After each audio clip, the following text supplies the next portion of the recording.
Hi, this is Tribune Caesar for Poker Strategy, and this is my first video I made especially for the English community. And I played an 50 shorthanded session, and now we'll go through the hands and analyze them. First of all, I want to explain my stats. On the upper right, for example, the WAP high has nearly 30 VPIP, 20 PFR, 2.3 aggression factor, and he folds 70% of the times to continuation bet. His went to showdown is 21 and his attempt to steal is 29, and I have 177 hands from him. First interesting situation, I have queens in the big blind and UTG raises, and the shorty pushed all in.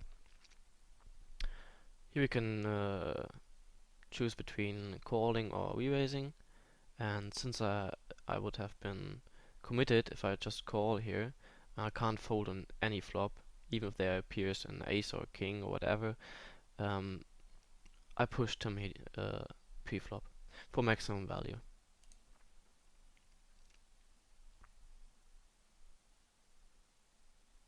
UTG folded and I was heads up against the shorty, and he showed Jack 9 suited and hearts.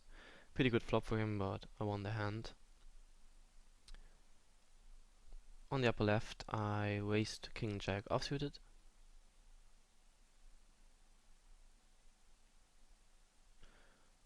Although there is a loose shorty, you can raise here because he is kind of passive in the first hands I got from him. And this guy is another target for me. And here he's out of position, so I don't mind if he calls. He's some kind of loose aggressive.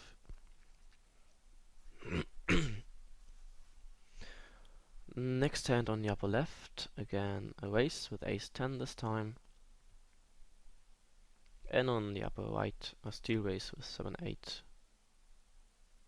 If I get 3-betted here, I can easily fold. If I get called, I make my continuation bet, and unimproved I will give up the hand then. On the upper left, a quite good flop for me to make continuation bet, because it's paired. So I made a continuation bet, and now happens something interesting that you will often see on this limit from bad players. They min raise me. So we have to think about what kind of range he has for this play. I think he might have some kind of pocket between deuces and eights. I don't think he has tens or better, because he would have re-raised me pre-flop with that hand. And he might have 7-8 for an open-ended straight draw, or some kind of gut shot, or some kind of flush draw. And I think sometimes he just bluff raises me with overcards or something else. That's why I decided here to re-raise him as a bluff.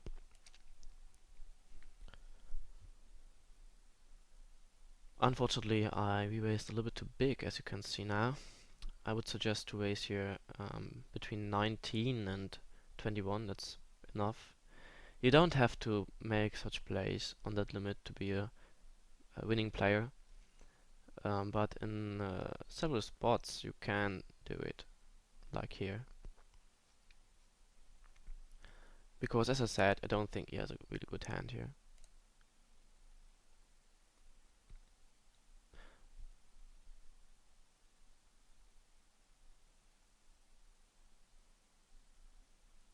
Yeah, and he folded.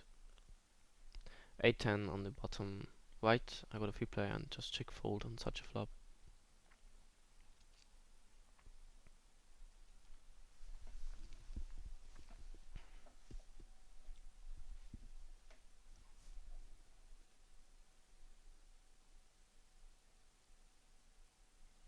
On the bottom left, ace-5 suited. Ace-5 suited. You could raise that first in, but you don't have to. And since UTG raises, it's a pretty easy fold. On the upper right, sixes in the big blind. Let's think about what to do here. If this guy, for example, raises, I can 3-bet him, because he's pretty loose pre-flop and raises a wide range first in. and I don't think I have the implieds against him to just call for set value. That's why I think I often re-raise him here as a steal, as a re-steal.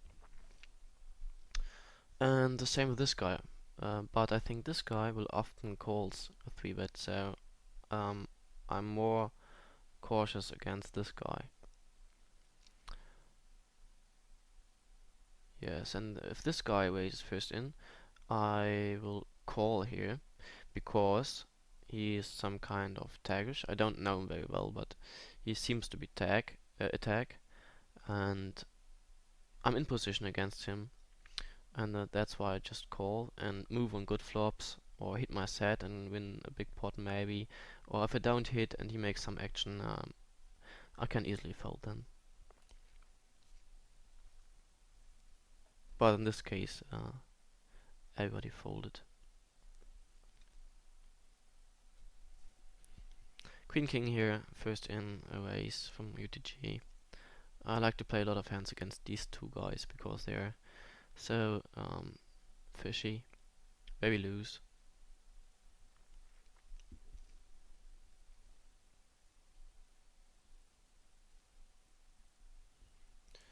Ace 9 here on the bottom right table. I could raise here, but I also could call here.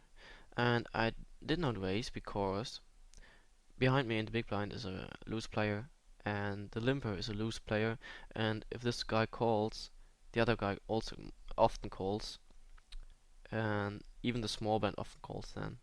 And I create a big pot, and I'm nearly committed against the shorty if I hit, so I just complete here, and I have to play out of position, that's why I do not raise here.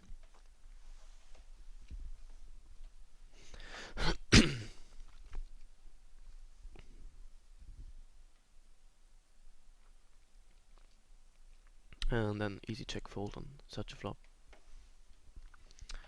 King Queen on the upper right again, a raise for me.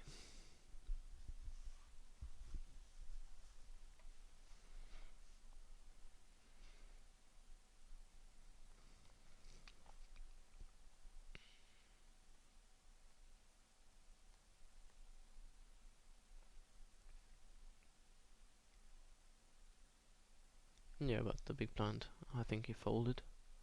Yes. On the bottom left, I have 6-9 suited in the small blind, and I'm first in. And as I said, I like to play a lot of hands against this guy and this guy. So I raised here first in. Same with sixes first in, a raise. And with ace 8 suited on the bottom right, I also still raise. Here I got a second pair, and I make a continuation bet. Let's think about what to do if he raises here.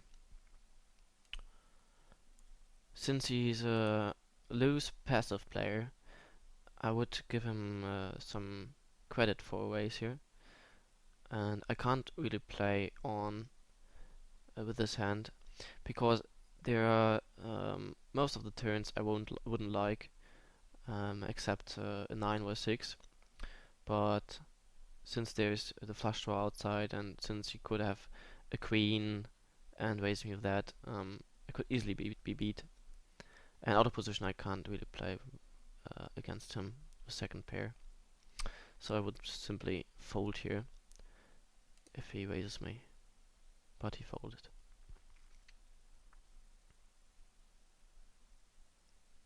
As ace 8, as I said, a steal raise from the bottom.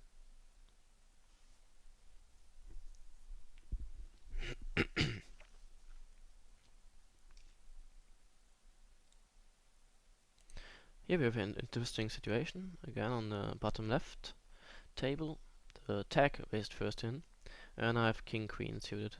And here we could choose between raising or calling. We could 3-bet him, because we have a good equity against his first in raising range. But if he calls me, we might really have a hand. And that's one reason why I only call here. The other reason is that behind me is this loose passive guy in the small blind, and I like to play a lot of pots against him. And if I call here, I think he often calls also. So let's evaluate our hand against the range of the first in-race of the tag. The tag has a PFR of 13, which means this ends. So I also give him king queen and fives, fours, threes, and deuces. And now I calculate my hand against this range. And as you can see, I have 66%, which is pretty good. And that's why I call here. With deuces on the upper right, another interesting situation. Here we could think again about a squeeze play, but I do not like it in that spot because both guys are a little bit loose, and if I re-raise, if I squeeze here, I create a really big pot, and if one of these guys calls me, the pot is really big, and I have to make a big continuation bet to take down the pot, and I expect this guy to call a lot, so I think calling for set value is fine in this situation. As you see, I thought about the stats of the opponents and just called. King queen, as I said, a call, and with sixes I isolate the limper.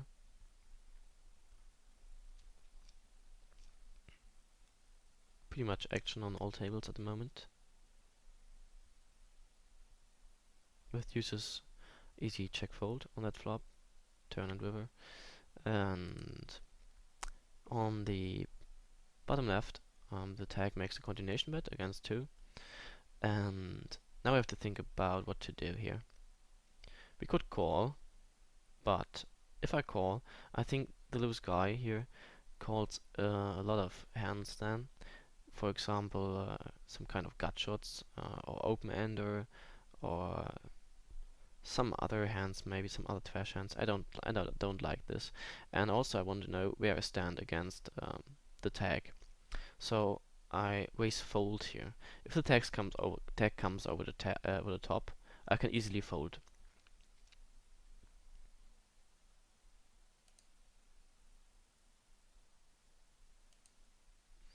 On the bottom right table at the same time I had king 8 and the shorty first incomplete, and that's why I decided to raise here to put some pressure on him because he shows a lot of weakness with open completing.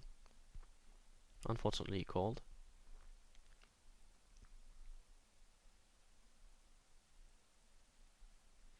And then he donked on the flop very small, and again we have to choose between calling and raising. We have the open and straight draw, and I decided just to call here because we get really good odds.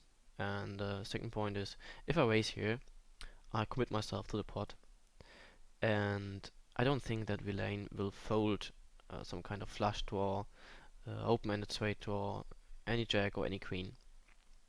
So that's the reason I only call here. On the upper left, I would make a continuation bet because I don't expect the lane to first limp in a good ace and then call my raise for that. So I would make a continuation bet on a pretty good flop for me. Unfortunately, I got timed out and I checked to him, I think. I checked behind. Yeah, with king queen on the raise I took the pot.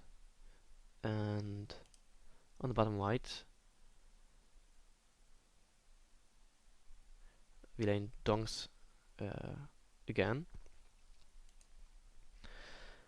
And again I have to choose what to do here, and I again called because I got some short-term value against draws, and I also have the draw, the open-ended draw and open-ended straight draw, and on the upper left I have to fold against this donk. Unfortunately I forgot to make a continuation bet here, but now I have to fold. I could move here, but I don't like it against half of the stack. And on the end bottom right, Villain checked to me on the river, and I have some kind of showdown value, and that's why I checked behind. And my 8 was good. He played ace-7 offsuited, so pure trash.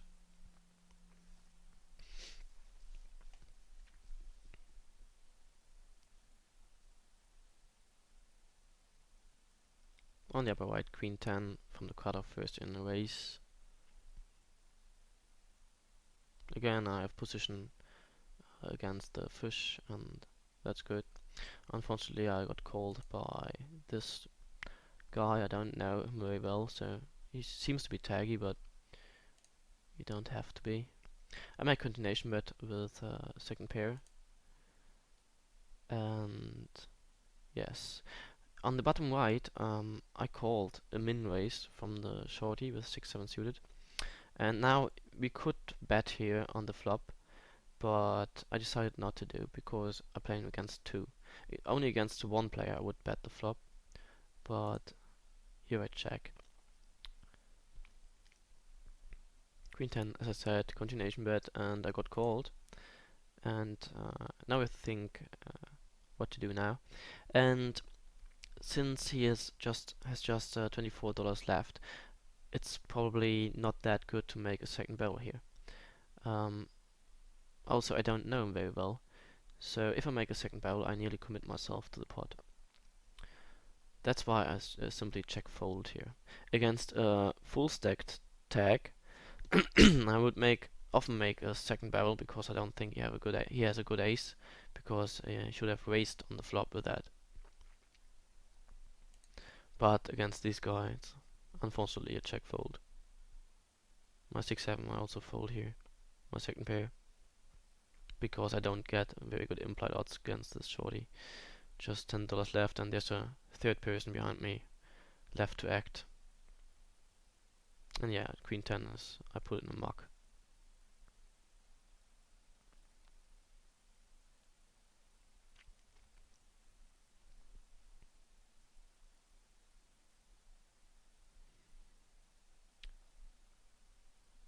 These values at the tables here are VPIP for the table, PFR for the table, average pot for the table, and the event to showdown of all players on the table.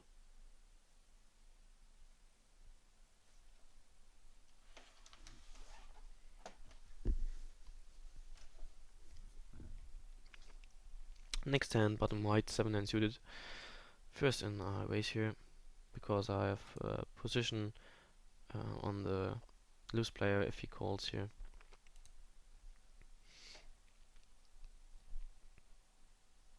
Unfortunately, I got a 3-bet from the tag, and that's why I gave up the hand. Can't play on out of position against the 3-bet.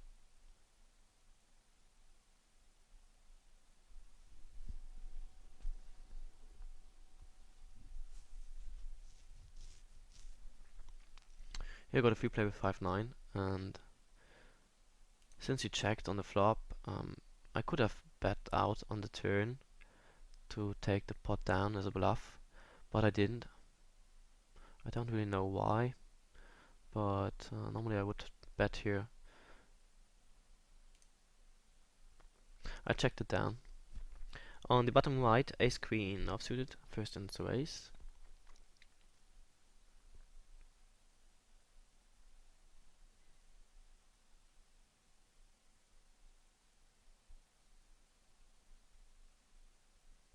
And on the bottom left, king 7 suited as a hand to complete here.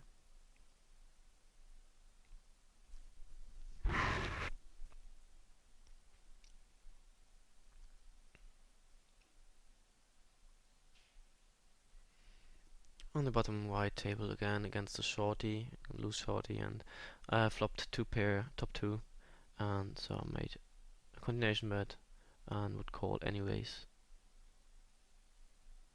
Of course. If the same guy would have had a full stack with this stats, I would play the same way. I would go broke on that flop. Of course. Even against the tag, I would go broke with these top 2.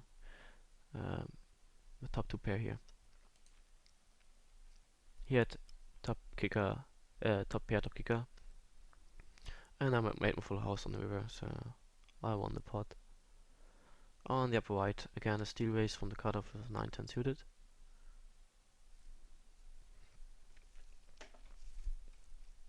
King 7 easy fold on that flop.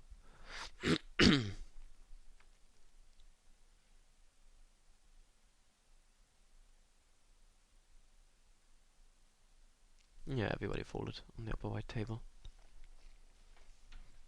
I got pretty good hands. Again, a hand to raise, queen king suited, queen king off suited.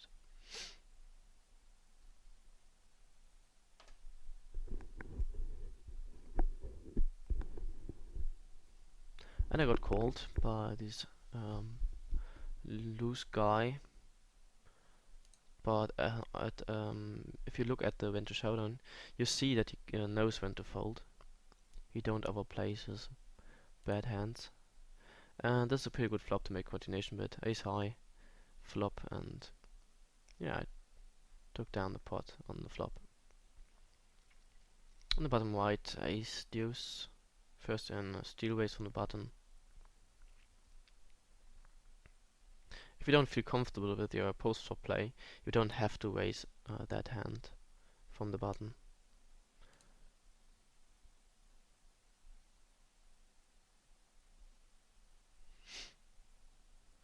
On the upper right, king queen suited, and this loose guy limped first in, and I raised here.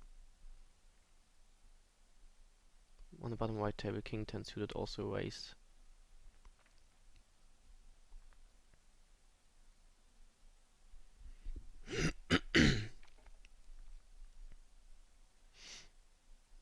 Yeah, the fish folded, unfortunately, on the upper right table. And on the bottom right, I got a quarter. And again, ace high flop. Again, good board for a continuation bet. And the lane instantly folded. King queen over here, also a raise first in.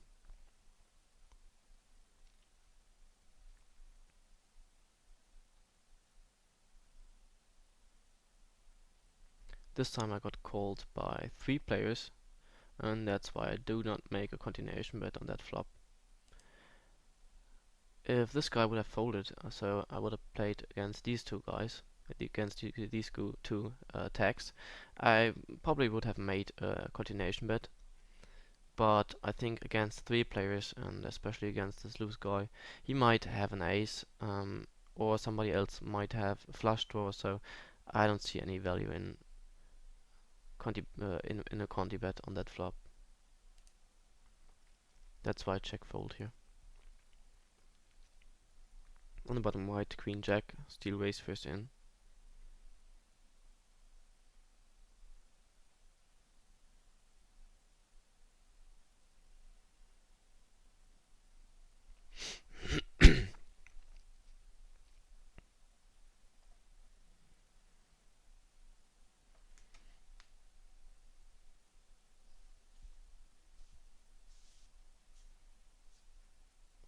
As you can see, I play pretty aggressive, if it's possible. On the bottom right table, queen 9 suited, I could raise here, I could steal here, but since I was very active in the last hands, I folded this hand here. And also the big blind is very short, so folding is the better choice.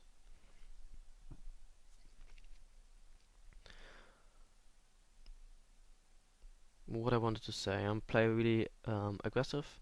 As long as nobody plays back at me, I can do that.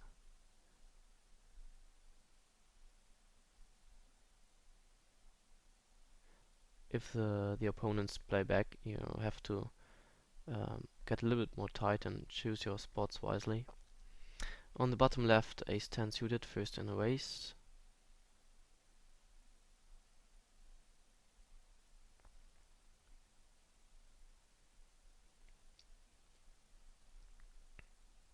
And the loose guy again called me. Again I got second pair and on a pretty dry board, so I make a pretty small continuation bet, but that's enough. And he called me. And now I have to think about what kind of hand he might play here. Since he's so loose and have a high win to showdown, he might play a 10, a king, or even a 6. And since he's very passive, I simply checked here. And if he bets big into me, I simply fold. If he would have been more aggressive and with a went showdown from 20 to 25 or something, I would second barrel the turn, but not against the guy with a guy with that stats. So I checked and he checked behind, and now in the river the jack didn't help me, and that's why I check fold. But he checked also and showed me king 9, so a top pair, medium kicker.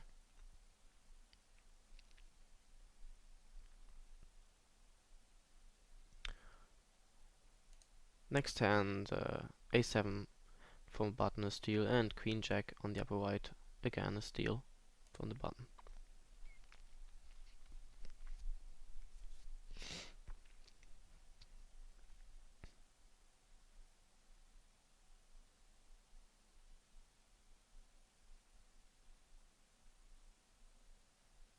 And both times I got the blinds.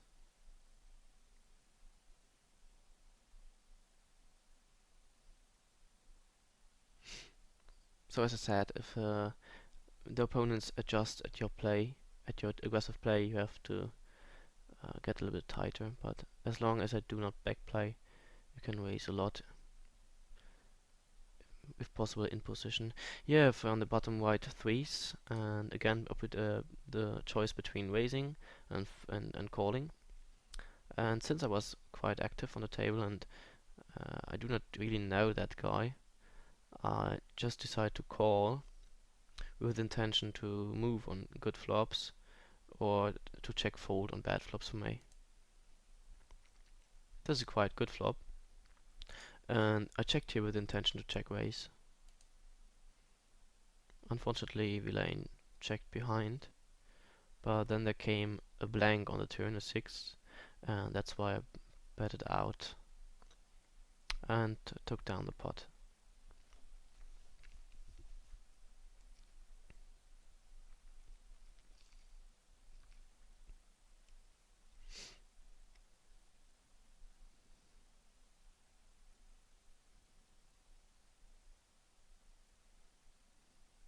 On the bottom left table, queen 10 suited first in a race, since we are 5-handed and there's this loose guy, I want to play against him, and the other guys are quite tight, these three guys, and so if they re-raise me, I have an easy fold, but they will often fold, so often I play heads up against the fish.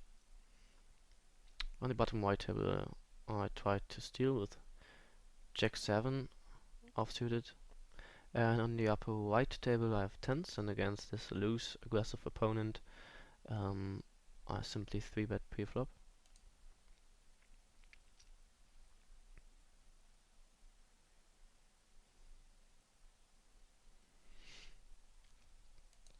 Here I got a 3-bet. He might have adjusted at my play, but anyway I have to fold, of course. With tens I took down the pot, and with queen 10 I got the blinds.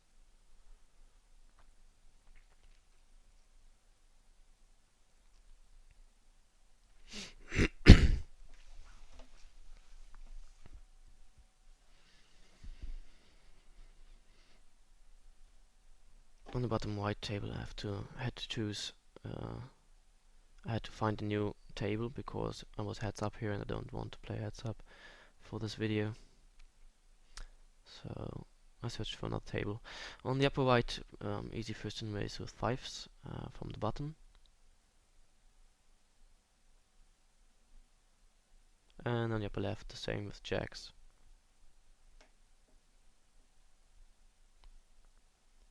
Unfortunately, I didn't get any action on both tables. King 8, I decided here to fold against the guy because the hand is not really good, just trash, and I don't want to play out of position with that hand against him. If I hit the king or the 8, I'm not sure where I stand, and that's why I just folded here.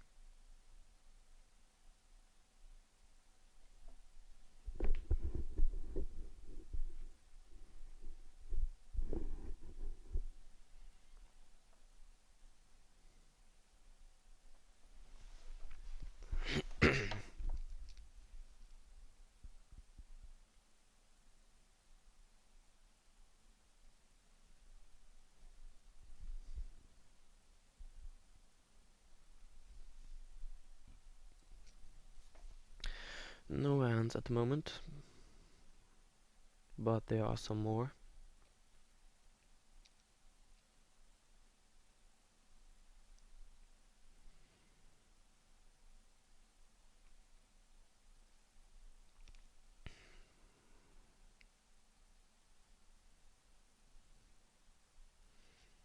On the upper right table, easy check fold. That's check 5.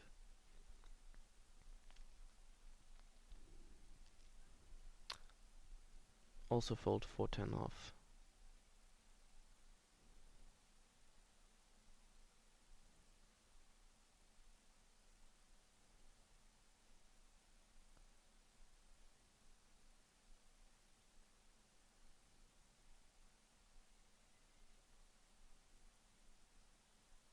Here's a hand I would play.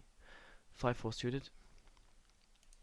Let's think about what to do if some of these guys, if one of these guys have raises. If this loose guy raises, I think I would fold simply because I don't like to call with suited connectors out of position. You can't play them really well out of position on the flop, on the turn, and so on. And yeah, that's why I would simply fold against this guy. If this guy raises, I would also fold because I do not know him very well. If this would be an aggressive tag, like let's say this guy, Rob the High, I would probably 3-bet him sometimes as a re-steal, because I think he has a really big range to raise on the button. Otherwise I fold. I do not call with suited connectors, except this guy raises and the other both guys call, then I can call too because of the odds.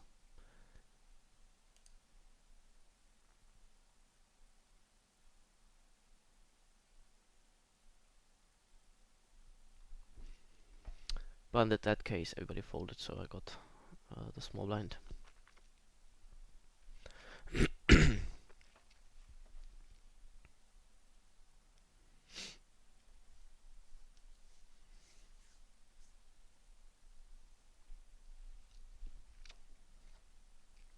On the upper left table I decided to steal raise here because Villain in the big blind is really tight, and I know that I don't have really a sample size of him, of hands from him, but let's say these wouldn't be 45 hands, let's say these are 500 hands, and the stats are the same over that sample size. I would nearly raise any two from small blind or button against him, because it's so profitable to do that against him. He will fold so often. And since he's not backplaying, I go on with that.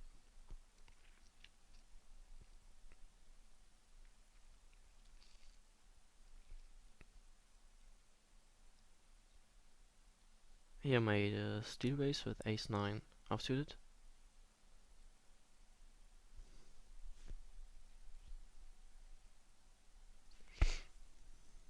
Again, I have position against the loose opponent in the big blind, and that's the most important thing.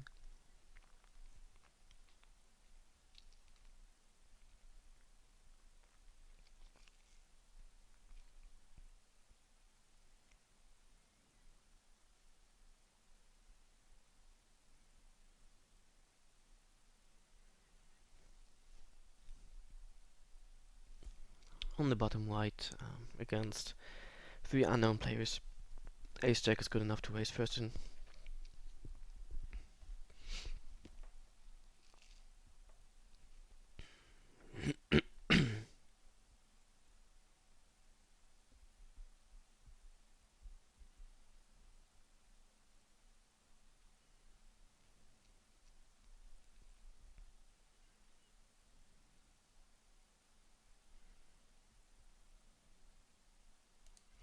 Here again, the same situation as we had with sixes or deuces. This time I have fours in the big blind, and again I could re-steal here, or just call for set value. Depends on the opponent, and yes, and again I got the small blind. Nobody raised against me.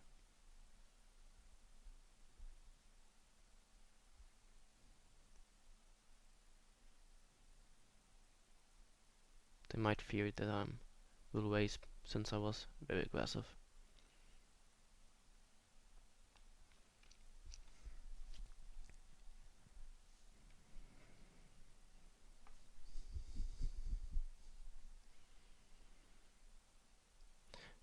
As you can see, nobody stealed against me.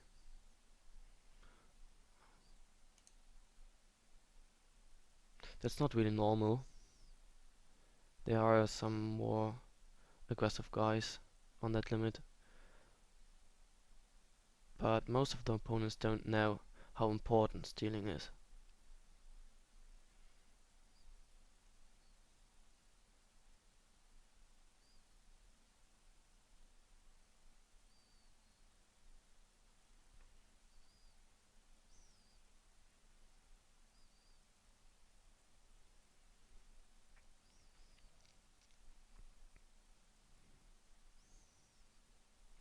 Here again we have queens.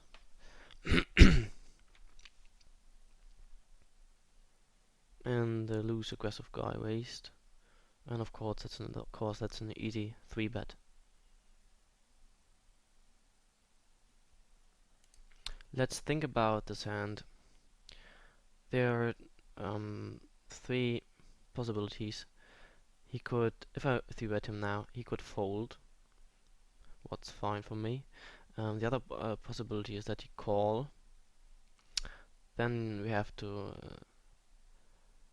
look at the flop. If there's no king or no ace, and it's not really a very ugly board, I would go broke against such a loose aggressive player with a rent showdown of 32, which is a lot.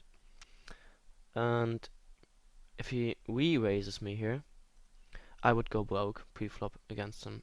So I 3-betted to $6, and if he re-raises me, let's say to 18 or whatever, I would push all in.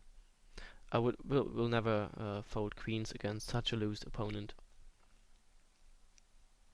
because I think he would go broke pre-flop with worse hands.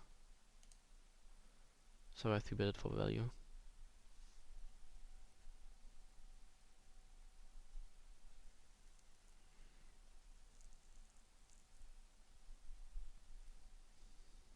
Unfortunately, he folded.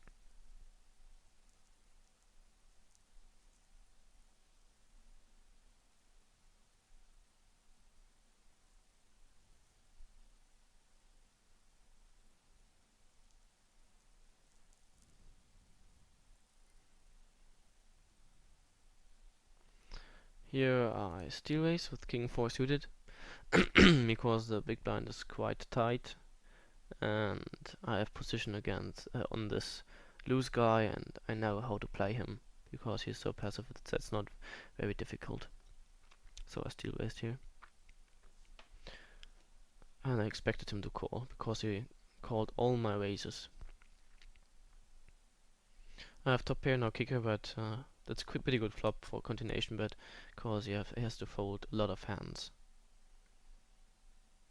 Such like hands that do not include a club, and hands that do not have some kind of top pair or second pair.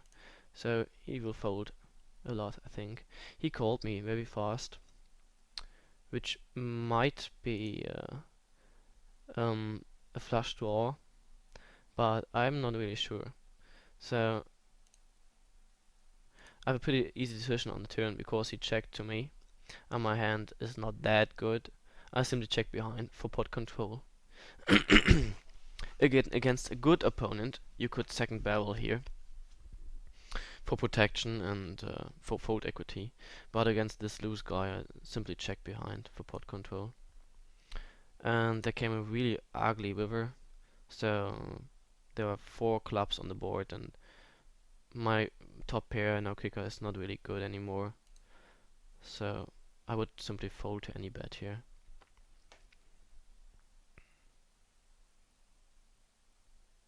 And yes, he bet it into me, and I had a pretty easy fold. On the upper right, I raised 5s first in, and I got called by this unknown mid-stack. In general, mid-stacks are bad players.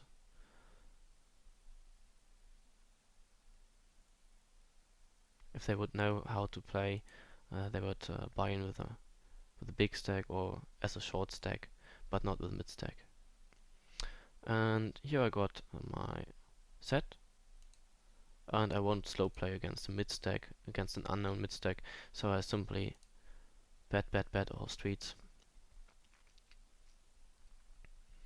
I bet on the flop and got called. And the turn is not really good for me because now there are some more draws outside. You might have a backdoor flush draw or some kind of straight draw, and that's why I bet here on the turn again. And again he called, and the 7 came, and now any 4 or 9 has me beat with a straight, and I have to think about what to do. Since I'm pot committed, I wouldn't fold anyway if I check and he bets out.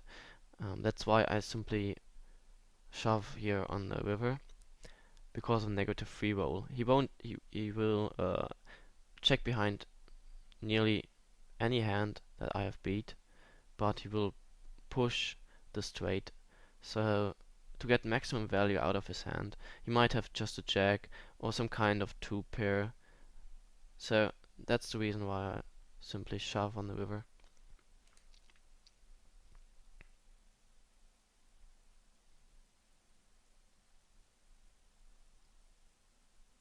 And I got a very fast call, and he showed down.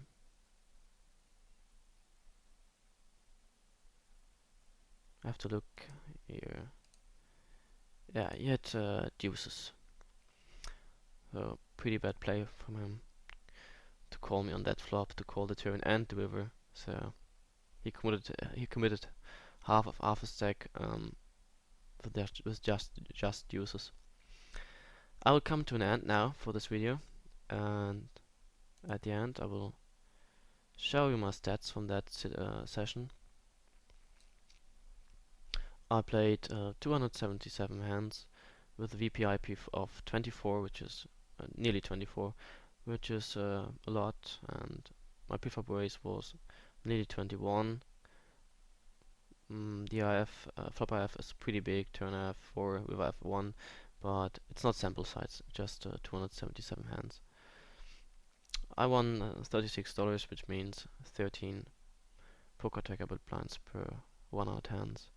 Went to showdown of 32, which is a lot, and I won at showdown 42%.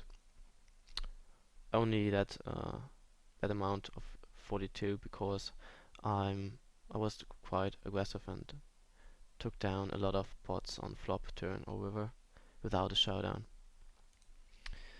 That was my first video. I hope you enjoyed it, and I wish you all good luck on the tables, and see you soon. Bye bye.